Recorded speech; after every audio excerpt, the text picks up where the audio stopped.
E hoje num formato um pouco diferente, mas não menos especial, pelo contrário, muito especial, entrevistando sabe quem? A minha amiga e colega e companheira Marinalva Soares. Oi, Marinalva! Oi, Lissandra! Oi, pessoal! Mas, um oi para você que está em casa, que não está nos assistindo, você do Spotify, do YouTube, do Instagram, você da Radinho 94 FM, da TV Sistec. Muito obrigada por estar nos acompanhando e aumentando a nossa audiência aí. E lembrando que sem você isso aqui não continua, né, Marinalva? Não faz sentido. Não faz sentido. A gente precisa aí da companhia de vocês, da audiência de vocês. E hoje, gente, entrevistando a nossa amiga, então, Marinalva Soares, há mais de 20 anos, trabalhando com relacionamentos. Então, o nosso tema hoje vai se basear nisso, em relacionamentos de pessoas, relacionamento de casais, né? Relacionamento entre amigos, entre trabalho. E a Marinalva, que já tem uma experiência muito grande, muito vasta aí na área do direito, há mais de 20 anos trabalhando com isso, né, no processo aí, jurídico, e agora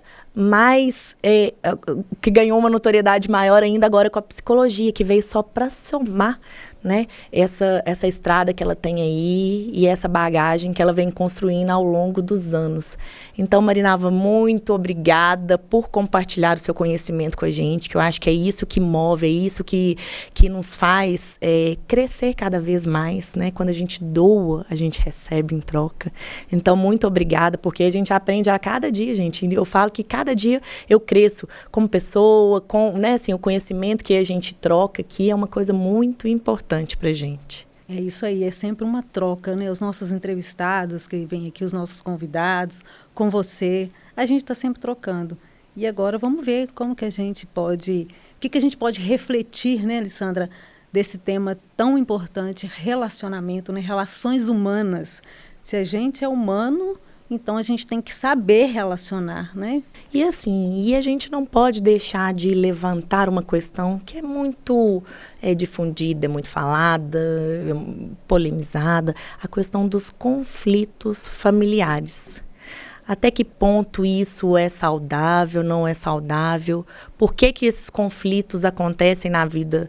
Vamos pontuar nesse primeiro momento no casal, na vida do casal. Conforme você colocou, eu já acompanho aí conflitos, pessoas com conflitos, né? Eu sempre trabalhei com conflitos familiares, acompanhei muitos processos de separação, divórcio, famílias brigando pela guarda, por pensão alimentícia, às vezes a partilha de bens. Então a gente vê como que isso é um emaranhado, né? Como que isso trazem muitos conflitos, né? Muitas dificuldades aí, muitos desafios para as pessoas. E no direito, lá tem uma lei, né? É a lei dos homens. É a lei que regula, né? Que regulamenta ou que coloca ordem nas relações, mas isso de acordo com a cultura, de acordo com a cidade, com o país. Ela muda. É uma lei que vai se adaptando aos costumes. Agora, diferente da lei dos relacionamentos, das leis da vida, elas não mudam. Essas leis, elas simplesmente agem e colocam em ordem a nossa vida, quer a gente queira, quer não.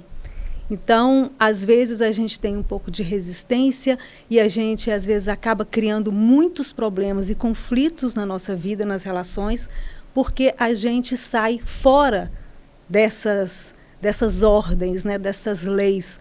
Bert Hellinger chamou elas de ordens do amor, né? Essas leis que é pertencimento, hierarquia e equilíbrio. E a gente fala assim que, às vezes, Alessandra, acompanhando hoje, né, pacientes no atendimento terapêutico, aí eu sempre brinco com os meus pacientes o seguinte: a gente peca, a gente erra no básico, no simples. É tão óbvio que a gente precisa fazer quando a gente vê onde é que a gente está errando. E quando você fala de conflitos familiares, a gente se esbarra muito quando a gente sai fora da ordem. É muito comum você ver conflitos porque um está fora do lugar. sabe? Conflitos entre irmãos, às vezes a gente vê que irmãos mais novos querendo tomar o lugar dos mais velhos, não respeitando a ordem, né? Às vezes filhos querendo dizer para os pais o que eles devem fazer. É uma inversão de ordem muito grande, porque os pais são sempre maiores, né? Não importa o que os filhos fizeram a respeito, né, profissionalmente. Eu falo que os filhos podem ter 5 diplomas, mas da vida, e o pai pode às vezes não ter nenhum, a mãe nenhum, mas da vida eles vão sempre saber mais, eles são sempre mais experientes na vida. E às vezes o filho, né, nessa tentativa de querer compensar um pouco, né, esse presente que o filho recebe dos pais, às vezes eles acham que sabem como os pais deveriam ser, fazer o que é melhor da vida para eles. E isso gera uma série de conflitos. Os filhos se esbarram na vida por causa disso, né? Porque é um lugar, é um comportamento muito arrogante, quando eu quero dizer o que é melhor para minha mãe, quando eu quero dizer o que é melhor para o meu pai, quando eu quero dizer o que é melhor para um irmão mais velho. Então, isso esse fora de ordem, esse estar fora do nosso lugar, traz peso, traz cansaço, traz ansiedade, sabe? Às vezes a gente não consegue lidar com a própria vida, não consegue colocar energia na vida, porque a gente está colocando energia em coisas que não são nossas. Então, a gente deixa de olhar para o nosso sistema atual, né? Nossa família atual, que é o marido, que é os filhos, para estar agarrada ainda lá no sistema de origem, para estar agarrada ainda lá na família de origem. Então, isso vai trazer uma série de problemas, uma série de conflitos, uma série de emaranhamentos. E aí, a gente sabe que às vezes não é tão fácil, mas às vezes algumas situações nos colocam nesse lugar que às vezes não é tão consciente. É o que o Bert Helling chamou de amor cego, é o amor que não vê. É aquilo, por um lado, a gente acha que é o certo de se fazer, né? Às vezes a gente repete padrões de comportamento, às vezes a gente quer fazer algo, né, igual lá aos nossos pais, aquilo que a gente aprendeu, a gente segue padrões, né, de relacionamento. Existe toda uma filosofia sistêmica e uma ancestralidade por trás disso, né, Marinalva? Então, isso quando você fala, de repente, da gente querer repetir situações, não só do ponto de vista, tipo assim, de você se espelhar nos seus descendentes, por exemplo, né, dos seus pais, seus avós, enfim, tendo aquilo ali, às vezes, como uma base mesmo para poder ser seguida, né? Mas, de qualquer forma, existe uma questão descendente aí, né? Que pode ser, às vezes, por coisas mal resolvidas, ou por coisas que pode, por exemplo, que às vezes não desembolam. Sim. Tem uma série de emaranhamentos, vamos dizer assim, que a gente acaba se submetendo quando a gente não consegue olhar para aquilo que realmente a gente precisa olhar. Mas uma das leis, né, que o Bert Helling traz, que é a que ele cita primeiro, que é o pertencimento. O que é o pertencimento? É uma lei básica. Todos nós precisamos sentir pertencentes a algo, a alguém, a uma família. E muitas vezes a gente fala assim que a nossa alma, ela não tem julgamento, ela não entende o que é certo, o que é errado. A nossa alma se conecta. Por amor, ela se conecta. Então, às vezes, para pertencer, eu me conecto a alguém, né? Por exemplo, pode ser os nossos pais, as mulheres da nossa família, né? Aos homens da nossa família. A gente se conecta, às vezes, fazendo igual. É uma forma de pertencer, né? Você vê que os adolescentes, por exemplo, isso é muito comum. Você vê na adolescentes, quando querem entrar num grupo, às vezes fazer o que o grupo todo faz, né? Às vezes ele faz isso para pertencer. Então, a gente também faz isso no nosso sistema. Muitas vezes a gente copia. Isso não é consciente. Na verdade, a gente, quando está lá na infância, né, Lissandra, a gente se espelha mesmo. A gente vê como que os pais fazem. E aquela criança que está ali, né, que naquela primeira relação dela, a primeira relação nossa é com a mãe, é o nosso primeiro amor. Então, eu vou olhar para o diferente da mesma forma que a minha mãe olha. Então, eu olho para a vida, eu olho para as outras relações conforme a minha mãe. Daí a pouco eu começo a ver uma outra pessoa, né? Ali por volta dos 3, 4 anos, me apresentam o pai, né? É a hora que a gente se identifica mais com o pai. Então, eu começo a ter um olhar para como é a relação dos dois. É claro que isso, né? A criança ela não tem esse filtro, ela não dá para fazer tem essa maturidade. Sim, para entender. Né? Então, para ela o certo é aquilo. Então, certo, às vezes é um ambiente que é cheio de brigas, às vezes a linguagem ali daquele casal de amor, né? A forma com que eles vivem aquela relação não é muito de toque. Ou às vezes é muito de toque, ou às vezes é muito de falar eu te amo, às vezes não é. Cada um tem uma forma. Então, a criança... E muitas vezes ela vê a mãe, por exemplo, reclamar muito do pai, ou falar que relacionamento não é bom, começa a falar muito que o pai é isso, que o pai... Essas coisas que a gente... Então, assim, o filho cresce naquele ambiente, é muito comum... Ele tem essa concepção, né? Sim, é muito comum hoje, por exemplo, nas dificuldades dos relacionamentos, às vezes a pessoa tem dificuldade mesmo de se entregar num relacionamento, vamos citar o exemplo da mulher, porque ela passou uma vida, né, ouvindo a mãe falar do marido. Uhum. Então, ela começa a achar, porque ela cresceu naquele ambiente, então ela começa a compreender que todo homem não presta, todo homem é abusador, homem vai trair, todo homem é ausente. E essas coisas que, às vezes, assim, eu brinco que a criança ela ouve essas reclamações da mãe, mas ela não ouve. E, às vezes, é casamentos que duram 30, 40 anos. Eu falo que ela só ouve isso. Mas quando o casal lá resolve o problema deles, isso eles não falam. Então, só fica para a criança, só fica para aquele adolescente, às vezes, esse formato. Mas lá em 4 paredes, quando o casal faz as pazes, que eles se entendem, porque o casal entende. Tem muita coisa boa, porque se o casal... É muito comum a gente ver isso. O casal, né, viveu lá 30, 40, 50 anos e, às vezes, o filho tem sérios problemas no relacionamento porque só ouviu as reclamações. Então, ele entende que relacionar é difícil. Né? Ou então, ele tem um bloqueio, uma dificuldade de se doar, como você mesmo falou, de repente ele não ele não teve um carinho, ou ele não viu aquele carinho dos pais. Então, às vezes, ele tem essa dificuldade, né, de se doar ali para aquele relacionamento dele. Sim, e isso vai se agravando. Faz muito sentido. Isso vai se agravando cada vez mais, né? A gente que vê...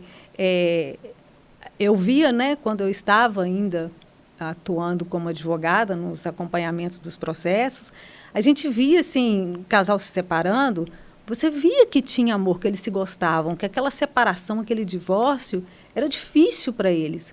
E por isso, às vezes, a demanda na justiça ela é demorada. Porque eu falo que alguma coisa ainda prendia aquele casal, ainda precisava resolver. Uhum. Então, você via que só o amor não era suficiente. Eles se amavam e, às vezes, tinham até motivos para continuar no relacionamento, mas eles não conseguiam resolver. Porque eu falo que a gente ouve aquelas situações antes, mas a gente vive num outro momento, a gente mora com outro, a gente é casado com outro homem, a gente tem outros filhos, a gente vive num outro tempo. E adaptar a isso é muito difícil, porque hoje também a gente, e não diminuindo os problemas, não dizendo que não tem, mas a gente ouve muito nas redes sociais, a gente ouve muito hoje essa questão assim, muito forte, batendo muito nessa tecla, né, do abuso, do relacionamento tóxico, né, e parece que só existe isso, sabe? E não dizendo que não existe o abuso e que não existe o relacionamento tóxico, mas hoje ficou tudo dentro de uma sacola só. Hoje não pode ter nenhuma discussão, hoje o casal não pode ter conflito porque um ou outro está cometendo excessos. Então, assim, a gente está vivendo um momento difícil nas relações por causa disso. Talvez a intolerância, né? Também, muito né? grande. A exigência de que o outro seja, né, do jeito que eu quero que seja.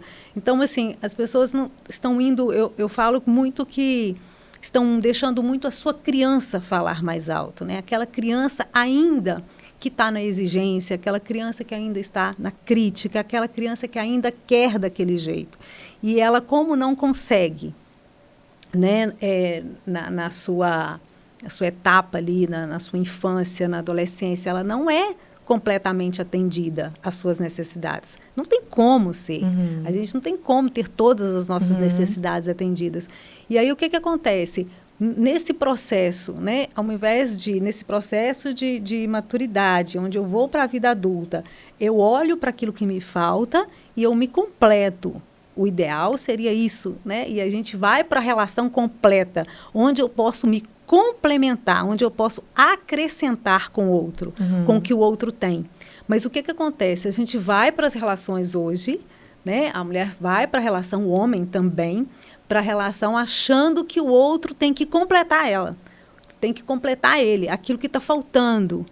E aí começam os conflitos, começam os problemas. Por quê? Porque aquilo que eu quero que o outro completa, ele não vai conseguir, porque aquilo que está faltando para mim, aquela exigência que eu queria, mais atenção, mais amor, mais segurança, mais proteção, é uma deficiência quem deveria minha. ter me dado, na minha cabeça, né, na minha exigência, é o papai ou a mamãe. E aí, se eu vou para a relação projetando isso, eu estou com uma carência infantil ainda esperando do papai e da mamãe. E se eu levo isso para o relacionamento, eu projeto que o outro, né, ou o marido ou a mulher, me dê aquilo que a mãe ou o pai me deram. Então, eu os vejo como fica uma relação paternal, maternal. E quando, de repente, ela não consegue suprir, né, aquela necessidade... E não consegue. Aí começa, então, a desordem. Não tem como, porque o outro só pode ser marido.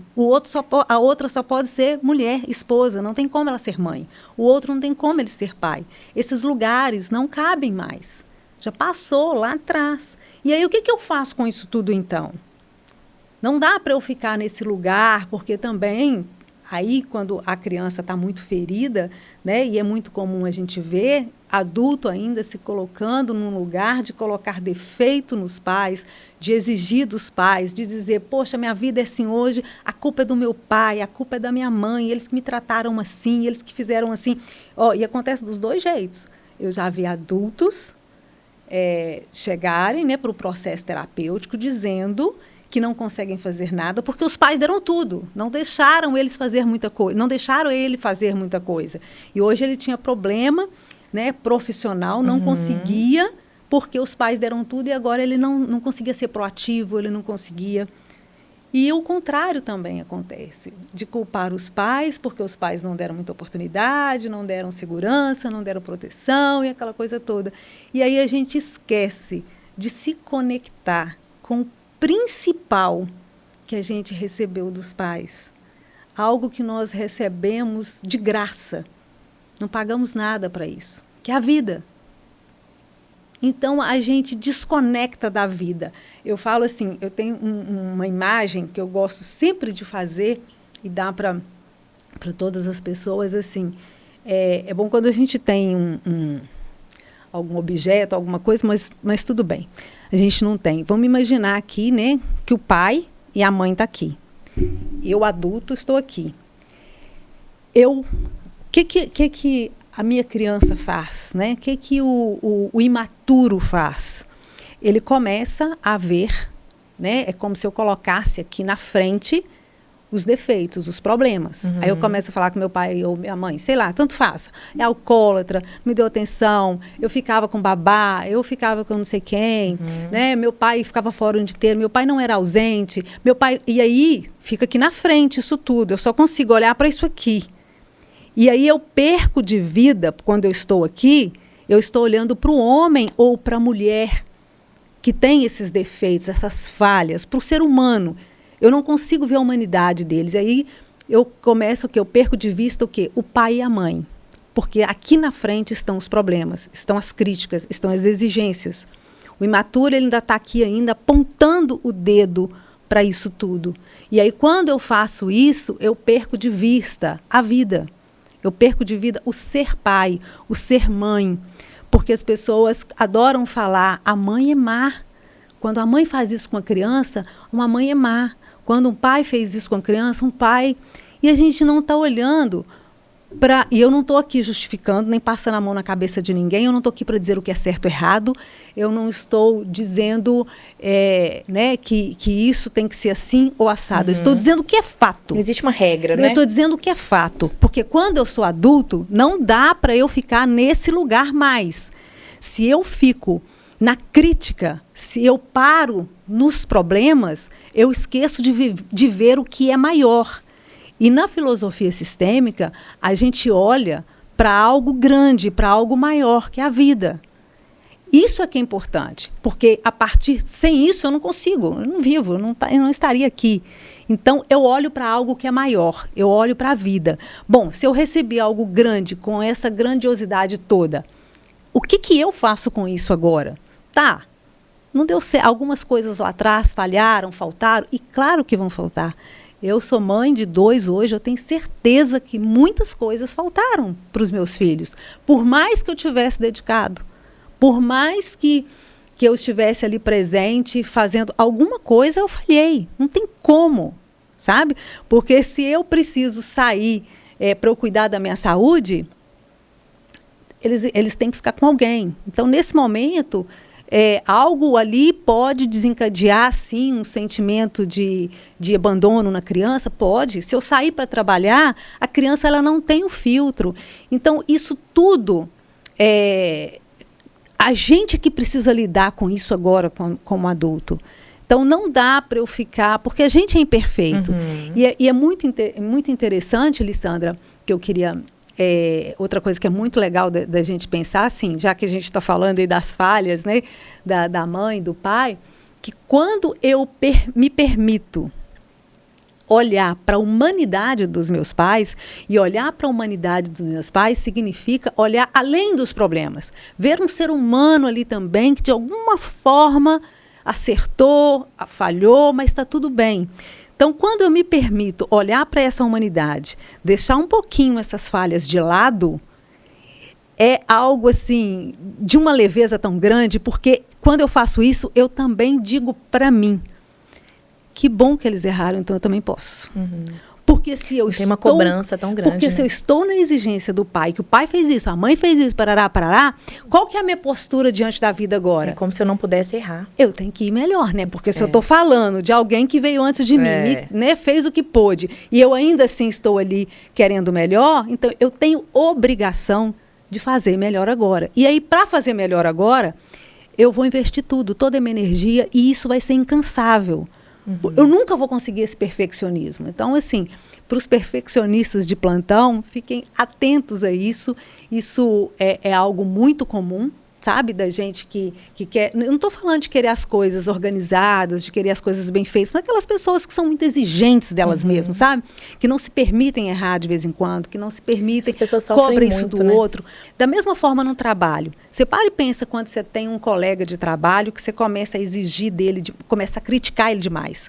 Começa a falar que ele só chega atrasado, ou que ele não faz bem feito, ou que você obrigatoriamente está dizendo... que você precisa fazer melhor do que ele. Se você coloca defeito no que ele faz, se você vê problemas no que ele faz.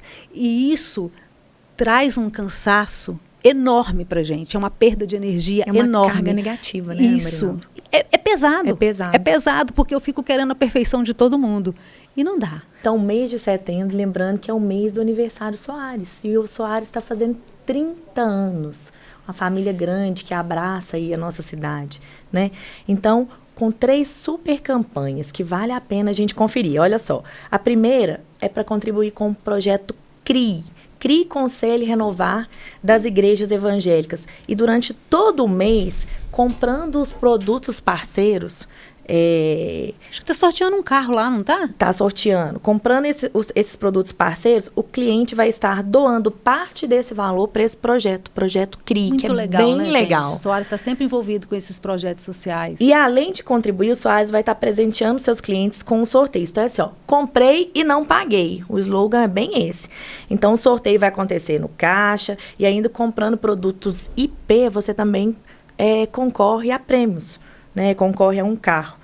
Então, o Soares faz aniversário, mas quem ganha é você, é a gente, somos nós. Legal. Né? Então, muito bacana. Parabéns ao pessoal lá do Soares por mais essa iniciativa. Muito né? bom. E vamos voltar para o nosso assunto. Vamos lá. Você está falando aí do Bert Hellinger. Bert Hellinger, que é o pai, né, da filosofia sistêmica, das constelações familiares. E tem uma frase dele que me marcou muito, que eu acho que ilustra bem isso que você acabou de falar e que a gente está... que eu queria que você, né, desse uma pincelada mais. Olha só que interessante. Somente quando estamos em sintonia com o nosso destino, com os nossos pais e com a nossa origem, tomamos o nosso lugar. E aí temos força para seguir em frente. Toda vez que eu ouço essa frase, eu arrepio. Eu até arrepio. Porque é muito profundo. O que é isso, né? É estar em concordância. É aceitar, tomar a sua história exatamente do jeito que ela foi. Porque quando a gente entra nessa crítica, quando a gente parece que a gente fica querendo mudar a história. E às vezes na nossa família, né, tem pessoas que têm destinos difíceis, destinos pesados, e a gente fica querendo mudar essa história. Às vezes a gente fica irritado, não quer aceitar, ou fica querendo salvar as pessoas. Aquelas coisas que a gente não pode, e isso traz muito emaranhamento para a gente. Então, quando você entra em concordância com o que é, sabe? Quando você não quer mudar a história, quando você não quer mudar os pais, quando você não quer mudar a origem. Então, Marinalva, seria então interessante a gente buscar ter conhecimento da nossa história, do nosso passado, saber quem foram, por exemplo, os nossos avós, nossos bisavós. Isso seria uma forma, de repente, de facilitar a nossa vida? A gente tem que tomar muito cuidado em relação a isso, porque, assim, a gente não pode ter isso como um limitador, como se, nem tudo a gente sabe. Nem tudo a gente precisa saber. Eu não falo como um limitador, mas de repente como conhecer um pouco mais. Sim, porque às vezes a gente não sabe muito da história, né? E fica parecendo que para eu resolver hoje, eu precisava saber como é que foi para me entender a minha vida hoje. Então, não dá por aí. Mas às vezes a gente precisa, e às vezes é bom a gente ouvir a mãe falar da avó, a gente ouvir falar da bisavó, ouvir um pouco da história, até para a gente entender um pouquinho como é que foi. Então, quando eu começo a entender que os que vieram antes sofreram, se esforçaram, eu tenho certeza que quem está ouvindo a gente ou que quem está assistindo a gente, se eu perguntar se você faria o que seu pai ou que a sua mãe fez lá atrás, naquela época, se você faria o que seu pai fez, o que sua mãe fez, se vocês conseguiriam fazer hoje, nós vamos responder que não. A gente não dá conta de fazer o que os nossos pais fizeram.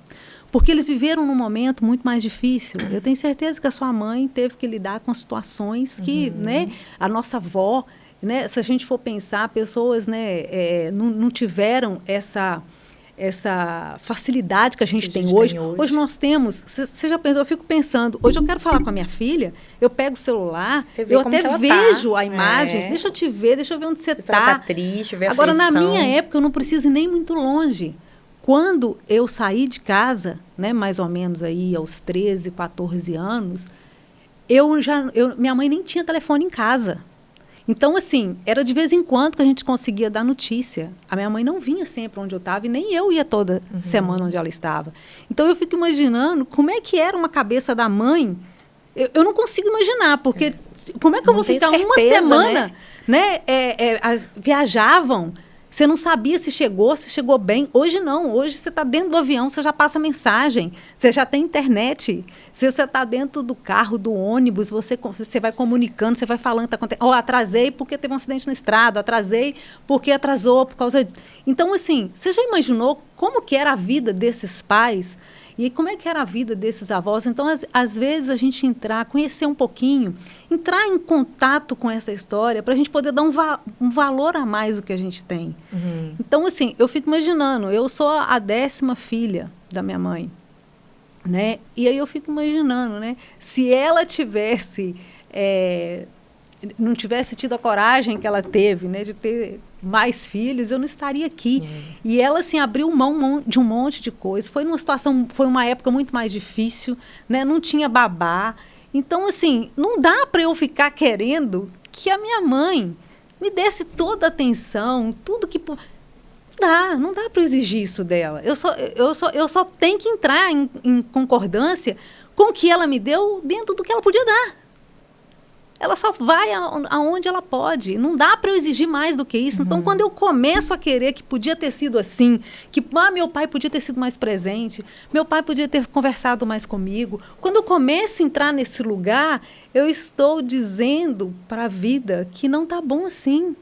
Eu começo, é como se eu quisesse que fosse diferente.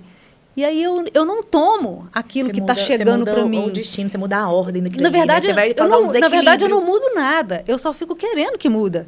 E como um rio, ele só corre para frente, o rio não volta. Você já viu algum rio voltar? Ele atravessa rochas, ele sai um pouquinho fora, ele atravessa pedras, mas ele não volta. Então, a gente deveria fazer da mesma forma. Deixa eu seguir com o que eu tenho, com o que eu posso. E eu tenho muitos recursos. Eu tenho os recursos de muitos de antes, porque a nossa família, o nosso sistema, a gente precisa ver como um time. É um time. Eles começaram e agora a bola está comigo. Você está dando continuidade. Sim, e tudo que eu fizer... E aí, Lissandra, eu vou entrar aqui também numa questão que a gente vê muitos emaranhamentos, que é aquele amor cego, é o pertencimento. Às vezes eu não me permito ser diferente dos meus. É como se... É muito comum a gente ver pessoas se esbarrarem na prosperidade, na profissão, porque às vezes a família é grande, muitos não conseguiram chegar onde você conseguiu, porque às vezes você é mais novo. Olha, em casa eu sou a mais nova, né? Então, eu tive mais facilidade. Eu cheguei no momento em que as coisas estavam mais fáceis para mim do que você teve mais oportunidades. Oportunidades, exatamente, do que o meu irmão mais velho, né? Eu tenho um irmão que ele é 15 anos mais velho que eu. Então, é claro que quando chegou para mim, chegou muito mais fácil. Mas o que acontece? Às vezes, a gente entra num emaranhamento porque a gente bloqueia o nosso merecimento porque os meus não tiveram. Né? É muito comum a gente ver irmãos assim, chega num determinado momento de acontecer um fracasso, de não conseguir seguir. Às vezes, fracasso não é só na questão dinheiro, financeiro, não. Fracasso nos relacionamentos, fracasso no trabalho, adoecimento. As pessoas, uma forma de adoecimento, é uma forma de bloqueio, de parar para não poder seguir. Então, assim, uma série de coisas que a gente acaba, são os emaranhamentos sistêmicos, né, que a gente traz, que às vezes é por isso, é para bloquear o merecimento. Significa o seguinte, como é que eu posso ter tanto se os meus não tiveram? Como é que eu posso ter 2 diplomas se os meus não tiveram? E aí eu começo a criar, um mecanismo, entre aspas, aí, de defesa, isso, né? De defesa do corpo, para quê? Para eu continuar pertencendo. É como se eu não pudesse ser diferente dos meus. Você entende? Ou então, se de repente você se deslanchasse, você sairia daquela família ali. Sim, seria diferente. A sua alma acha isso, entende? E aí você começa, muitas vezes, a se bloquear por causa disso. E aí, o que eu estou querendo dizer? Quando eu disse que nós somos um time, que a família é um time, e para você que está ouvindo e assistindo a gente, você pode fazer essa imagem também, que é onde a gente encontra força. A gente imagina o seguinte, né, que como se fosse um time de futebol mesmo. Cada um da nossa família, dos nossos irmãos, ali dos pais, eles têm a bola em algum momento. E aí, cada vez, se você... Imagina que um boicote, né, no seu merecimento significa chutar a bola e perder o gol. Quando você perde o gol, se você está num time, quem perde? É o time inteiro. Mas se a bola está com você e você libera esse merecimento e você faz um gol na sua vida, né? Esse fazer gol na sua vida é você avançar na prosperidade, avançar no seu relacionamento, ser feliz no seu relacionamento. Isso significa que o seu time inteiro, porque quando a gente dá certo, o nosso time inteiro dá certo. E a gente, às vezes, se boicota porque a gente não consegue perceber. É onde eu te falei que a alma, ela não tem julgamento. Ela se conecta por repetir. Às vezes, por repetir comportamento, às vezes se conecta com a doença, se conecta de várias formas. Ela não tem esse julgamento de certo ou errado. Então, é como se ela dissesse, como eu posso demonstrar o meu amor aqui? E muitas vezes essa demonstração de amor, que a gente fala que é um amor que não vê, é, às vezes, por pertencimento, repetindo padrões, né? Repetindo comportamentos. É muito comum a gente ver pessoas, mulheres, se bloqueando num relacionamento. Isso é muito comum. Se bloqueando num relacionamento, não se permitindo se entregar para o homem, não, né, para o marido dela, para o homem dela, não se permitir viver uma intimidade, viver aquela relação gostosa, porque é bom demais. E lá atrás, às vezes, as mulheres da sua família não viveram isso. E aí ela começa, inconscientemente, criar situações para não viver um bom relacionamento, simplesmente porque como se ela não fosse permitida viver isso. Gente, isso é muito comum, a gente vê isso sempre. Marinalva, então, assim, o que seria, contextualizando e trazendo isso aqui para o mundo real mesmo, o que seria, então, uns princípios para a gente ter um relacionamento saudável? Nós estamos falando de relacionamento, a gente quer não ter um relacionamento tóxico, que é outra coisa que eu acho que a gente vai entrar daqui a pouco, que eu acho que merece uma atenção especial, mas o que seria princípios básicos para a gente ter um relacionamento saudável, duradouro? Tá. Primeira coisa, a gente está falando aqui, eu vou sempre olhar para o sistêmico, eu vou sempre olhar para a raiz, eu vou sempre olhar para onde tudo começa, a minha primeira relação. Eu não consigo ter um bom relacionamento agora se o meu primeiro relacionamento não foi legal. Então, vamos pensar. Primeiro relacionamento, como é que está a minha relação com a mãe? Como é que está a minha relação com o pai? Gente, e é bom abrir um parêntese aqui, que esse relacionar é com a mãe e com o pai. Não é relacionar com a mulher ou com o homem. Porque muitas vezes não dá para aproximar do homem, não dá para aproximar da mulher. Às vezes, realmente, eles estão em um momento, às vezes, doente mentalmente, numa situação muito difícil, às vezes, como, né, pode estar numa situação aí abusiva. Então, muitas vezes, o filho ele vai precisar distanciar do homem ou da mulher. Agora, do pai e da mãe, não dá para a gente fazer esse distanciamento. É aquilo que eu te falei.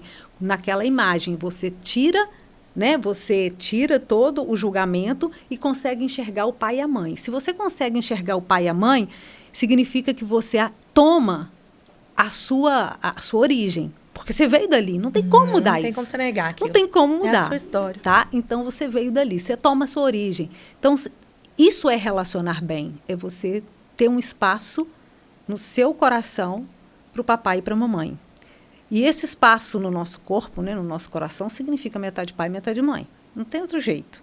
E isso não adianta, é aquilo que eu falei. Essas leis, não adianta eu querer concordar ou discordar. É assim, ponto. Não tem outro jeito. A gente é metade pai, metade mãe. Eu precisei de um pai, eu precisei de um homem, eu precisei de uma mulher, para que juntos eu pudesse nascer. Então, a gente precisa encarar isso como uma realidade, tá? Simples, básica e assim. Então, se eu consigo relacionar bem com meu pai e com minha mãe, eu consigo avançar um pouco mais. Aí sim eu consigo ter um relacionamento mais saudável no trabalho, porque eu não vou com tanta exigência. Quando eu não exijo muito, quando eu não exijo que tem que ser, sabe?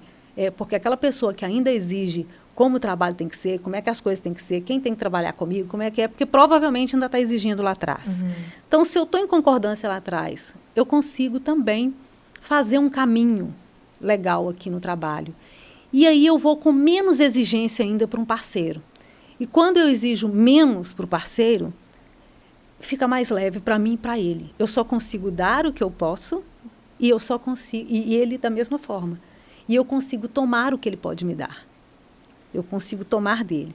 Então, o que a gente precisa? Ter um bom relacionamento, os primeiros relacionamentos nossos, né, com o papai e com a mamãe, precisa estar legal aqui dentro. E a gente precisa aprender a respeitar a limitação do outro, a respeitar o que o outro pode ser. Essa coisa de querer mudar o outro, isso tudo é relacionamento infantil, né? É imaturidade, quando eu quero que o outro seja do meu jeito. Uhum. O certo é o meu jeito.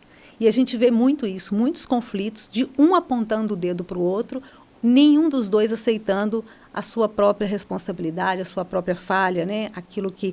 E de vez em quando acontece mesmo, sabe, Lissandra? Às vezes a gente dá uma escorregada, não é que a gente também tem que ser tudo perfeitinho, mas qual que é o segredo da vida? É saber gerir esses conflitos. É você falar assim, epa, escorreguei. exigir demais de você. Eu sei que isso você não dá conta. Então, né? Reconhecer. E aí você dá um passinho para trás, beleza. Porque a gente falha mesmo, não tem jeito. De vez em quando eu preciso ir lá na fonte também e recarregar. De vez em quando eu preciso ir na minha origem e recarregar. Eu falo que a gente sempre que precisa de força, sempre que a gente precisa de energia, o melhor lugar que a gente tem para poder ir é na fonte. Lá jorra, sabe? Então, assim, nesse lugar eu consigo receber tudo que eu preciso para que eu possa, né, dar conta dos desafios, para que eu possa realmente dar conta de fazer o que é preciso. Porque o adulto, ele dá a solução para o conflito. Não é que os problemas vão acabar, não é que as discussões não vão acontecer. Não existe esse casamento, essa relação que a gente vê nos contos de fada, né? Que aí os dois foram felizes para sempre. Ninguém vê o feliz para sempre depois, né, nos filmes. Só aparece os dois. Isso não existe, né? Mas é nesses conflitos que a gente cresce. É nesse conflito que o outro te faz acordar para aquilo que você está excedendo ou para aquilo que você está precisando ver. Entende? Então, assim, a gente precisa ter esse olhar. Antes de entrar no assunto, que eu tô doida pra gente entrar no assunto, o que a gente tem aí hoje, Marinalva? Pois é, nós temos uma cesta lá do Empório Natura e Vida para sortear para você. O que você precisa fazer para poder ganhar essa cesta? Seguir a página do podcast, né, do Pode Ser Podcast. Seguir a página da Empório Natura e Vida. Marcar 3 pessoas, 3 contas, que não pode ser nem fake, nem contas famosíssimas, né? Marcou essas 3 contas, seguiu o Instagram do Pode Ser, seguiu o Instagram do Natura e Vida, você está concorrendo a essa cesta de especiarias. Fala aí, Lissandra. E olha que bacana, pessoal, para o pessoal que está só nos ouvindo e não está nos assistindo, a gente tem uma cesta aqui de especiarias. Deixa eu levantar aqui para vocês verem, visualizar melhor, ó. E aí a gente tem pimenta rosa, hibisco, pau de canela, o anis estrelado, o zimbro e a laranja. A laranja, isso aqui tudo desidratado, gente. Isso aqui são condimentos que são facilitadores para os nossos chás e também para as nossas bebidas, que a gente pode ser usado também com os destilados. Isso aqui são ótimas opções para a gente usar nos drinks, né? Muito legal. E aí, o pessoal da Natura em Vida, então, Um abraço aí para Ana Paula e pro Astor. Astor. Vale a pena vocês conhecerem a loja, gente. Hoje, então, a gente depois vai movimentar esse sorteio aí com o pessoal de lá, tá? Muito bem. Voltando ao nosso assunto relacionamentos, eu queria que você falasse um pouquinho qual que é o papel do homem e qual que é o papel da mulher num relacionamento. Então, primeiro a gente precisa pensar assim, olha o que o Bert Hellinger fala, tá muito legal, que deixei até abertinho. Quando a gente fala de relacionamento, né, Sandra? E é uma coisa, às vezes, que é muito difícil a gente entrar em contato, né? Hoje é um dos maiores problemas no relacionamento, é um invadir a área do outro, né? Um invadir o espaço do outro. E o homem tem o seu lugar, a mulher também tem o seu lugar no relacionamento. Olha, o Bert Hellinger fala assim, o homem aceita uma mulher porque sente que, como homem, lhe falta a mulher. E a mulher aceita um homem porque sente que, como mulher, lhe falta o homem. A ambos falta o que o outro tem e que cada um pode dar ao outro o que ele precisa. Então, para que um relacionamento de casal dê certo, o homem precisa ser um homem e permanecer um homem. E a mulher precisa ser uma mulher e permanecer uma mulher. Cada um, né, com a sua característica aí, masculino, cada um com a sua característica aí, feminino, e isso precisa estar equilibrado. O que a gente percebe muito hoje, né, Lissandra? A gente vê aí que tem uma busca muito grande, né, para a mulher. A ascensão da mulher, né? Reconhecer o seu lugar, né? A gente sabe que a mulher, ela pode assumir hoje qualquer função, né? Nós já tivemos uma mulher presidente do Brasil, a gente tem mulheres hoje em várias profissões, e isso é muito legal, a mulher poder mostrar que ela dá conta, né? É uma conquista muito grande. A gente que sabe como que é um sofrimento, né, que vem há muito tempo de desvalorização da mulher. Então, conseguir esse lugar, a gente precisa ter um respeito muito grande por isso. Mas só que o que acontece? Como sempre, a gente exagera, né?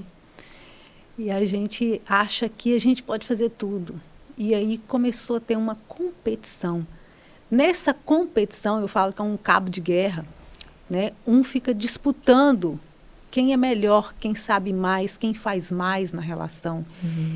E aí, nesse lugar, a mulher, entre aspas, eu não gosto dessa palavra, né, porque ela traz uma série de conotações, excessos aí, mas a mulher se empodera muito, ela fica num lugar muito, quando ela entra nessa energia de competição, é uma energia muito masculina, porque a competição, ela é uma energia masculina. Se a gente for pensar que para um espermatozoide conseguir chegar lá no óvulo para acontecer a fecundação, você vê que esse esperma, ele tem que correr. Então, foco, determinação, né, é a de quem? É do homem, vem, é da natureza, não sou eu que estou dizendo isso. Não é porque eu quero que seja assim, é porque é assim. Então, essa energia, né, da competição, essa energia da força, ela é do homem. Desde que, né, dos primórdios, desde que o mundo é mundo, o homem vai à caça. Então, o homem...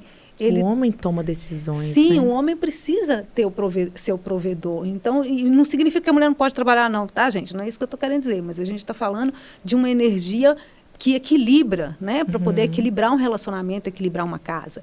Então, a gente precisa dessa energia masculina. E a mulher precisa confiar no homem. Sem essa confiança, o homem não consegue.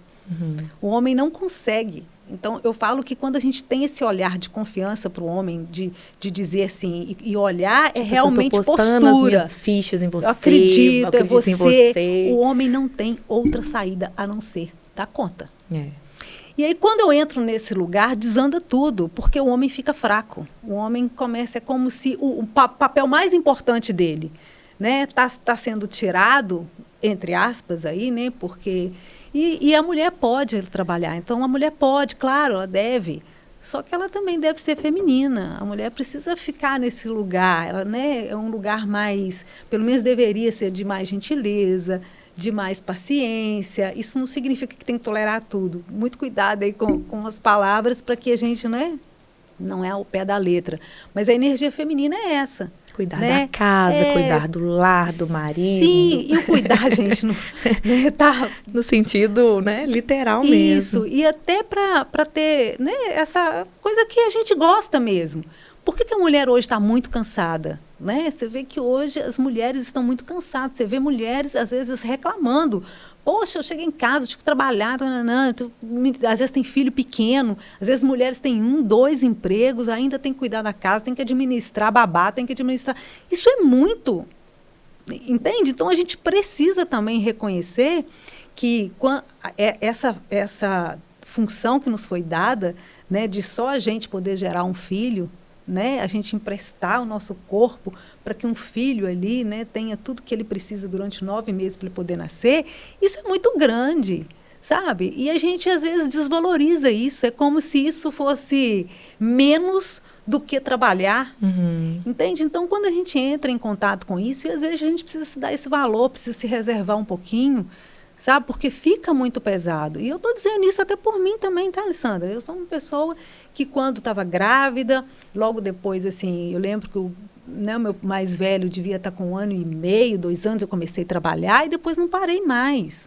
E eu tive que olhar para isso e dar uma freada, dar uma equilibrada, porque senão a gente adoece. A gente tem que tomar cuidado para que não haja uma inversão de valores, né, Maria? Sim. Então, assim, é tão importante essa feminilidade, é tão importante esse lugar da mulher, da mesma forma que é muito importante o lugar do homem. A gente precisa. E é tão difícil para uma mulher dizer, eu preciso de um homem, é tão difícil a mulher dizer, eu preciso de você. E esse preciso não significa que, eu preciso dele então para viver, eu sou independente. Não estou dizendo disso, a gente consegue sobreviver bem, não é disso. Mas é a completude, né? A gente, desde pequena, a gente... O homem é aquele que protege também, né? Sim, que abraça, sim, que cuida. E a gente precisa dar esse lugar, sabe, para o homem. E quando a gente confia e se entrega nessa relação, fica muito legal, cara, fica leve. Eu sei que eu posso contar com ele, ele também pode contar comigo. Então, isso é a gente poder dizer, né, no momento, por exemplo, que eu estou hoje, de eu não precisar trabalhar tanto, não é porque eu fiquei rica, não. Não é por causa disso, mas é porque na hora que eu achar que eu preciso, eu poder me dar o luxo de descansar um pouquinho, porque eu sei que o homem está trabalhando, entende? Eu brinco que o homem está lá, ele está para servir. O homem é da natureza dele servir a mulher. É isso.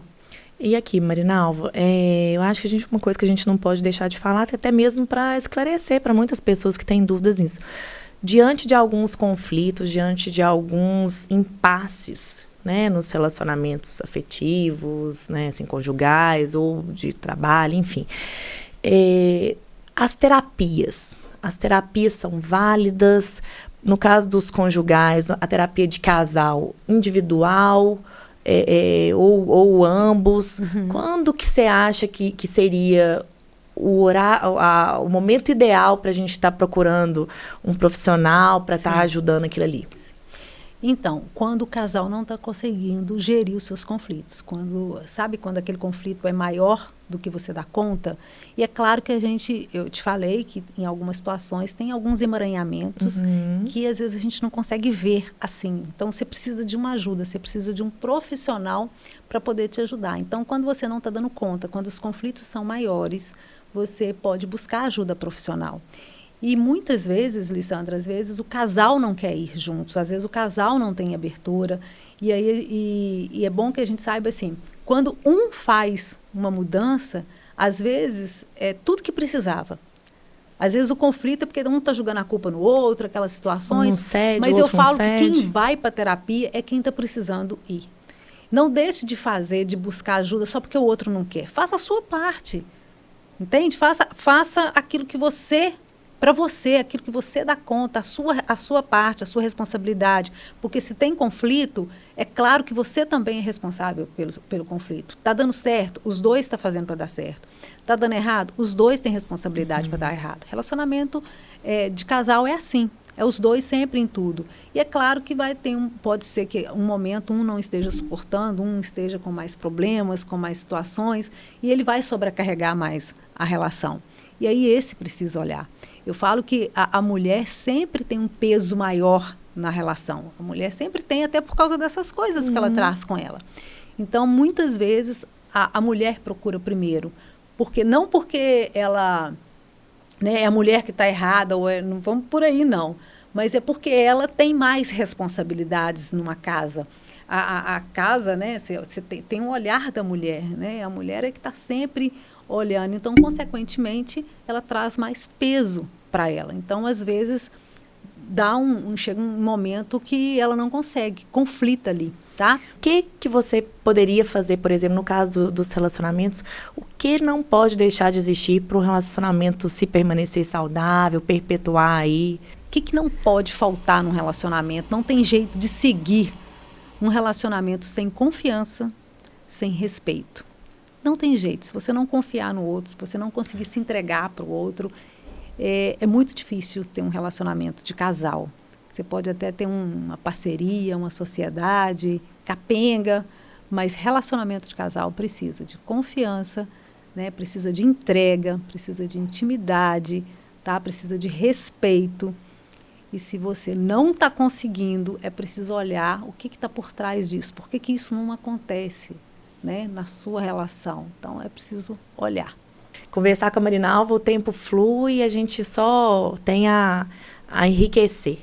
É um tema bem profundo, né, Lissandra? A gente fica assim até um pouco receosa, às vezes, de falar, porque é tão profundo e é tão amplo ao mesmo tempo, mas eu espero que eu tenha, pelo menos, provocado alguma reflexão. Se você ficou incomodado, né, eu acho que é isso. E o nosso objetivo já está valendo. Plantar, né? uma sementinha aí, justamente para ela começar a germinar.